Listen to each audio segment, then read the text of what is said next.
Tungabhadra dam gate కొట్టుకుపోయింది అనేటువంటిది తెల్లవారుజామున తెలిసిన వెంటనే రాష్ట్రంలో ఉన్నటువంటి ఉన్నతాధికారులందరినీ కూడా అప్రమత్తం చేయడం జరిగింది. దాని తర్వాత డ్యామ్ అధికారులతో మాట్లాడి ఏం జరిగింది అనేటువంటి తెలుసుకుని తెల్లవారుజామున ఎప్పుడో గేటు కొట్టుకుపోవడం, దాని నుంచి పెద్ద ఎత్తున నీరు వృధాగా నదిలేకపోవడం జరుగుతూ ఉంది. అనంతపురం, కర్నూలు జిల్లాలకి గుండెకాయ లాంటిది ఈ తుంగభద్ర డ్యామ్. దీన్ని నమ్ముకుని లక్షలాది మంది రైతులు మిరప పంటల్ని వేసినటువంటి పరిస్థితులు ఉన్నాయి.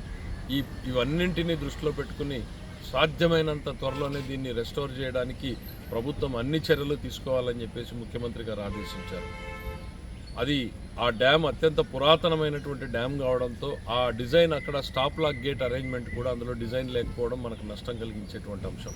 స్టాప్ లాక్ గేట్ ఏంటి అంటే ఇట్లాంటి విపత్కర పరిస్థితులు వచ్చి ఏదైనా గేట్లు కొట్టుకుపోయినప్పుడు ప్రత్యామ్నాయంగా ఇంకో గేట్ని దించుకునేటువంటి అవకాశం ఈ కొత్తగా వచ్చేటువంటి డ్యాముల్లో డిజైన్ చేస్తూ ఉన్నారు.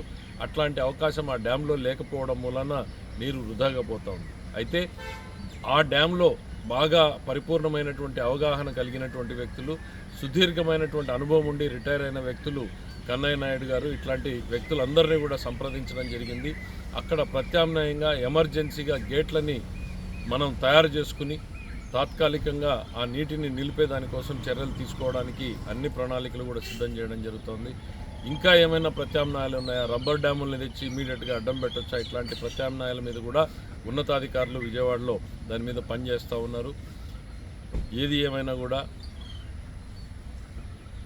ఇది అత్యంత బాధాకరమైన అంశం.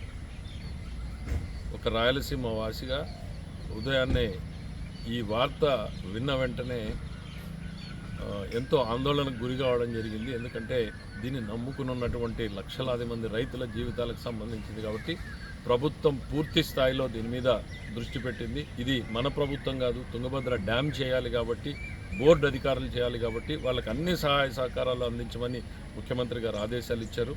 దాని ప్రకారం ఇప్పటికే చర్యలు ప్రారంభమయ్యాయన్నటువంటి విషయాన్ని తెలియజేసుకుంటున్నాం.